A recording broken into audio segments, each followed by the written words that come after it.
Okay. Is x plus 2 a factor of p of x function here? The way you know it's a factor or not is if it has a zero remainder. So there's two ways you can do this one. You can do synthetic division, and then the only thing you gotta remember is they're giving you the full factor. So when you do synthetic division, you're gonna actually divide by -2 is gonna be your divisor.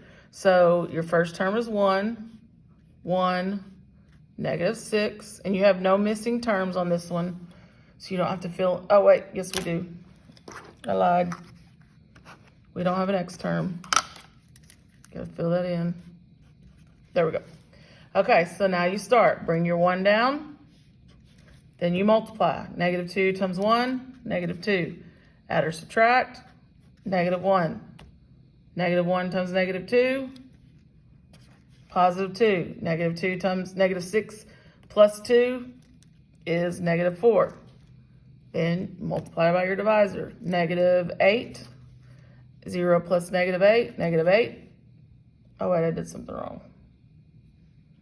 Oh, that's a +8, sorry, because that's a -4 and a -2. +8, +8 plus 0 is +8, there we go. -2 times 8, -16, and then 0 remainder. That's what we need on this one.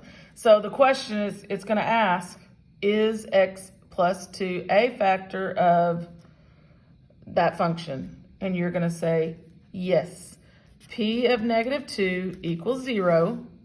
So therefore, yes, x plus 2 is a factor. That's how that works. Okay?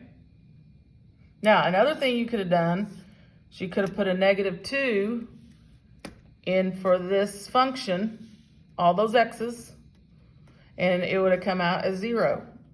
That's another way you could have done that. Again, I like synthetic division, and I want to keep showing you synthetic division so that maybe you get good at it. So that's why I keep doing it. But you can always substitute your number, because remember, whatever's in here in your function, whatever's in this parentheses, that's what x equals.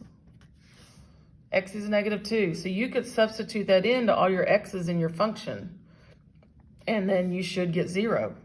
It's just like the one we did at the beginning, that first one we did.